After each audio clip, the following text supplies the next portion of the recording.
ओम शांति। आज की ज्ञान चर्चा के अंतर्गत हम पुरुषार्थ में आने वाली अटक को, रुकावट को, परेशानियों को व कमज़ोरियों को जानेंगे कि कौन कौन सी बातों की कमज़ोरियाँ या कौन कौन सी बातें हमारे पुरुषार्थ में अटक डालती है व रुकावट डालती है। हाँ, इन बातों का जो प्रभाव है वो हर एक आत्मा पर अलग अलग स्तर से या अलग अलग परसेंटेज से हो सकता है, वो एक अलग बात है। और इस ज्ञान चर्चा के अंतर्गत हम केवल पॉइंटों का वर्णन करेंगे, फिर उनका विस्तार हर एक को अपने अपने विचार सागर मंथन से करना है। क्योंकि अगर अपना विचार सागर मंथन करेंगे तो वो पॉइंट हमारी बुद्धि में अच्छी रीति से बैठेगा और उसका हम परिवर्तन कर सकेंगे। तो पॉइंटों की शुरुआत हम जो कुछ समय पहले बाबा ने मुरली में 2 पॉइंट बताए थे वहाँ से शुरू करते हैं। पहला पॉइंट है, बाबा कहते हैं ऊंचा पहनने का शौक़। यदि हमें ऊंचा पहनने का शौक़ होगा, महंगा महंगा पहनने का शौक़ होगा, तो वह भी हमारे पुरुषार्थ में रुकावट डालता है। क्योंकि फिर उसके ऊपर ही हमारा ज़्यादा ध्यान जाएगा।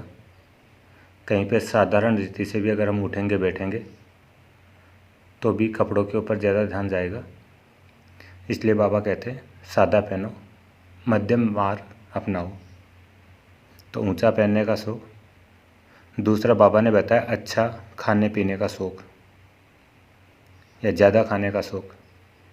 इसमें अच्छे का मतलब ये नहीं कि हम कोई लोकल चीज़ें खाएं, लेकिन अच्छे का मतलब यहाँ पे बाबा ने बताया है या हम विचार करें, अच्छे का मतलब यहाँ पे बहुत ज़्यादा वैरायटी से है, या वो चीज़ें खाने का शौक़ जिसमें बहुत ज़्यादा समय लगता हो, बहुत ज़्यादा मेहनत लगती हो, और फिर रोज़ रोज़ वैसी ही चीज़ें खाने का। कभी कोई त्यौहार के दिन, कोई प्रोग्राम के दिन अगर विशेष आइटम बनाए, वैरायटियाँ बनाए तो बात अलग है। बाकी रूटीन के भोजन में हमारा सादा भोजन होना चाहिए। क्वालिटी अच्छी हो, क्वांटिटी भी अच्छी हो, परंतु वैरायटी कम हो। अगला पॉइंट आता है ज़्यादा साधन इकट्ठे करने का शौक़। यह भी हमारे पुरुषार्थ में रुकावट डालता है, क्योंकि बुद्धि फिर साधनों में ही लगी रहेगी। आगे है बाहर के समाचार सुनने का ज़्यादा शौक़। ठीक है, हम संसार में रहते हैं, दुनिया में रहते हैं, तो बाहर की खबरों का पता होना चाहिए, लेकिन सारे दिन वो खबर ही, समाचार ही सुनते रहे तो ये भी हमारे पुरुषार्थ में अटक डालता है। इसलिए जितनी आवश्यकता है उतना ही सुने, बाकी फिर इग्नोर करते जाए। आगे है नाम मान शान की इच्छा। जितनी हमें लौकिक या अलौकिक रीति में नाम की, मान की, शान की इच्छा होगी, उतना हमारे पुरुषार्थ में बाधा पहुंचेगी, तो इससे हम बचें। अगला है देह अभिमान। देह अभिमान भी हमारे पुरुषार्थ में रुकावट डालता है। इसमें हम विकारों को भी ऐड कर सकते हैं। जितना हमारे में काम, क्रोध, लोभ, मोह, अहंकार विकार होंगे, उतना हमारे पुरुषार्थ में रुकावट पैदा होगी, अटक पैदा होगी। आगे है पुरानी बातों की स्मृतियाँ। कई लोगों को देखने में आता है कि अपने जीवन की पुरानी बातें ही स्मृतियाँ करते रहते हैं और उन्हीं में उनका समय जाता रहता है। अधिकतर तो दुखदायी बातें होती है वो। कहीं कहीं पे चलो प्राप्ति वाली बातें भी है, लेकिन फिर भी वो पुरुषार्थ में रुकावट डालती है। इसलिए पुरानी बातों की स्मृतियों से बचे। हाँ, कोई उमंग उत्साह दिलाने वाली बात है, कोई सेवाओं की स्मृति की बात है जिससे हमें फिर से उत्साह आए, तो वो अलग बात है। अगला है आलस्य। उससे आगे चलते हैं तो टालम टोल करने की आदत व बहाना बनाने की आदत। कई बार समय तो होता है, लेकिन अनेक आत्माएं टालती रहती है। अभी थोड़ी देर बाद में कर लेंगे, ये करके ऐसा कर लेंगे।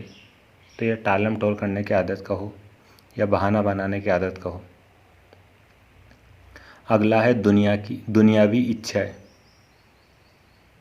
अगला रात को देर तक जागना। रात को देर तक जागेंगे तो ज़रूर हमारे पुरुषार्थ में अटक आएगी, अमृत वेला हमारा अच्छा से नहीं हो पाएगा। अगला, अव्यवस्थित दिनचर्या व अनियमित दिनचर्या। ये भी हमारे पुरुषार्थ में बहुत अटक डालती है, बाधा डालती है। अगला, अनावश्यक जिम्मेवारियां निभाना व अनावश्यक लोकलाज की परवाह करना। लोकलाज हमें निभानी है, लेकिन जितनी आवश्यक है उतनी ही निभानी है। देखने में आता है बहुत सारे लोग अनावश्यक रूप से ही अभी भी पुरानी लोकलाज के कारण अपने पुरुषार्थ को तीव्र नहीं कर पाते हैं। जिम्मेवारियां अवश्य निभानी है, लेकिन वो हर एक को देखना है कि वो कितनी आवश्यक है, या अनावश्यक रूप से हम जिम्मेवारी कहते पीछे पड़े हुए हैं, समय हमारा खराब कर रहे हैं। अगला है अनावश्यक रिश्ते बढ़ाना। इसमें विशेष तौर से कई बार हम धर्म के रिश्ते बनाते रहते हैं। एक व्यवहारिक होना अलग बात है, लेकिन उनको रिश्तों को रूप दे देना वो अलग बात है। अगला पॉइंट है दिखावा करना। जितना दिखावा करेंगे उतना पुरुषार्थ में अटक आएगी, बाधा आएगी। अगला है यूट्यूब, टीवी, व्हाट्सएप, फेसबुक आदि अनावश्यक रूप से देखना। ठीक है, कुछ समाचार सुनना है, कुछ खबर जाननी है, या किसी चीज़ के बारे में कोई जानकारी चाहिए, वो अलग बात है। या कुछ समय के लिए समझो मनोरंजन के लिए थोड़ा कुछ देख लिया, वो अलग बात है। लेकिन बार बार में यही चीज़ें देखते रहे तो ये भी हमारे पुरुषार्थ में अटक डालती है। और देखने में आ रहा है कि वर्तमान समय यही हमारे पुरुषार्थ में ज़्यादा अटक का एक मुख्य कारण भी बना हुआ है। अगला है कमज़ोर लक्ष्य रखना। ये भी पुरुषार्थ में अटक है। अगला है ज्ञान को पूरी रीति नहीं जानना। अगला है स्वयं को, बाप को, समय को यथार्थ रीति नहीं जानना। मैं आत्मा हूँ और मुझे आत्मा का क्या कर्तव्य है वर्तमान समय, इसको नहीं जानना। परमात्मा आया हुआ है और परमात्मा का कर्तव्य क्या है उसको नहीं जानना। समय कौन सा चल रहा है, कितना समय बचा है, इन सब चीज़ों को भी अगर हम यथार्थ रीति नहीं जानते हैं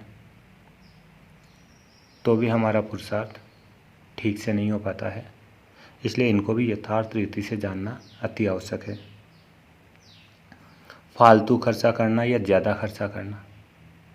अगर हम फालतू खर्चा करेंगे, ज़्यादा खर्चा करेंगे तो हमें फालतू कमाना पड़ेगा, ज़्यादा कमाना पड़ेगा। कम खर्चा करेंगे तो कम कमाना पड़ेगा, और ज़्यादा कमाना पड़ेगा तो ज़्यादा समय देना पड़ेगा कमाई में, तो पुरुषार्थ में अपने आप ही समय कम हो जाएगा। और कम कमाना पड़ेगा तो पुरुषार्थ में अपने आप ही समय ज़्यादा दे सकते हैं। इसलिए फालतू खर्चों से, ज़्यादा खर्चों से बचे। स्वयं का व परिवार का मैनेजमेंट नहीं जानना व मैनेजमेंट नहीं करना, क्योंकि उससे भी समय हमारा काफ़ी चले जाता है और ये भी एक पुरुषार्थ में अटक बन जाती है। नाजुकपना होना, जैसे रूठना, नाराज़ होना छोटी छोटी बातों में, या छोटी हो या बड़ी बात हो उसमें भी क्यों रूठे, क्यों नाराज़ हो गई। कंपटीशन करना व रीस करना, यह भी हमारे पुरुषार्थ में अटक डालती है, क्योंकि कंपटीशन करेंगे, रीस करेंगे तो बुद्धि उसी तरह भी लगी रहेगी, उसी का चिंतन करती रहेगी।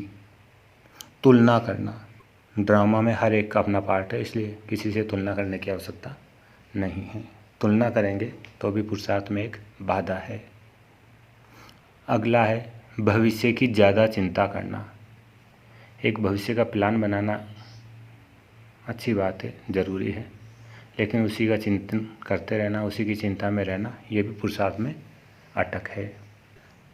भय होना या भयभीत होना। अगला है अपनी चेकिंग नहीं करना। फिर आगे बढ़ते हैं, बहस करना व वाद विवाद करना, यह भी हमारे पुरुषार्थ में एक अटक का कारण है।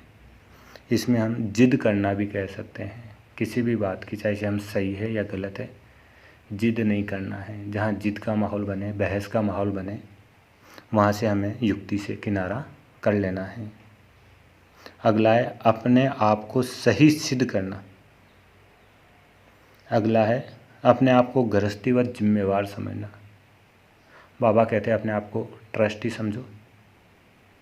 ट्रस्टी भी जिम्मेवारी निभाता है, वो भी सब कुछ संभाल करता है, इसलिए अपने आप को गृहस्थी की बजाय ट्रस्टी समझो। जिम्मेवार समझने के बजाय अपने आप को निमित्त समझो। जिम्मेवार बाप है, मैं आत्मा निमित्त हूँ। अगला है मियाँ मिट्ठू समझना। अपने आप को मियाँ मिट्ठू समझना। अगला है लौकिक या अलौकिक पोस्ट पोजीशन का नशा रखना। जितना हमें लौकिक और अलौकिक पोस्ट पोजीशन का नशा होगा, देह अभिमान वाला, उतना ही हम पुरुषार्थ में पीछे रह जाएंगे या पुरुषार्थ में बाधा पड़ेगी। तो ये कुछ बातें थी जो हमने केवल पॉइंटर के रूप में चर्चा की है। तो इन बातों को हम खुद इन पर मनन करेंगे, विचार करेंगे, और विचार करके ये पुरुषार्थ के अटक की बातें हैं, इनका समाधान हम खुद ही निकालेंगे। और भी बहुत सारी बातें हो सकती है, वो भी हम अपने मन चिंतन करके निकालेंगे और अपने पुरुषार्थ को तीव्र करने का प्रयास अवश्य करेंगे। अच्छा, ओम शांति।